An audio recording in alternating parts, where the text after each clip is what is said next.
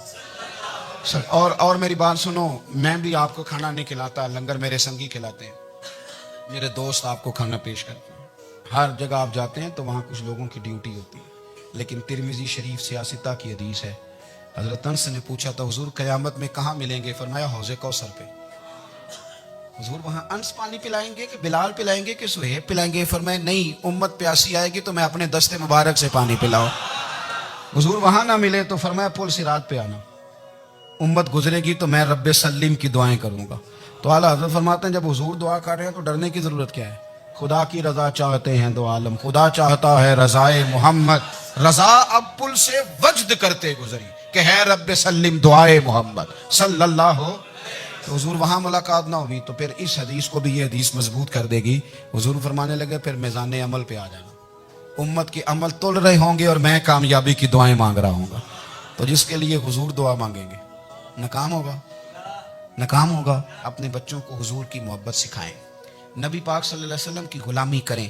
آپ کا رشتہ نبی پاک کے ساتھ مضبوط ہونا چاہیے, آپ کے تعلقات حضور کے ساتھ مضبوط ہونے چاہیے. اور آپ نے دائیں بائیں نہیں دیکھنا کہ پراپوگنڈا کیا ہے, لوگ کیا کہہ رہے ہیں. لوگوں کو دیکھ کے جو لوگ رستہ بناتے ہیں وہ پیچھے رہ جاتے ہیں. آپ نے یہ دیکھنا ہے کہ میرا حضور سے نسبت کا تعلق مضبوط ہے, کوئی کدھر جا رہا ہے اس سے ہمیں کوئی تعلق ہے. اس وقت عالمی حالات کیا ہیں, قومی حالات کیا ہیں, معاشی حالات کیا ہیں, جرنلسٹ کیا کہہ رہے ہیں فلانے کے, ہمیں اس سے غرض نہیں ہے. ہمیں تو اتنا پتہ ہے کہ ہم نے اپنے نبی کو راضی کرنا ہے. تو اس لیے خوبصورت محافل کا ذکر کریں, خوبصورت درود شریف پڑھیں.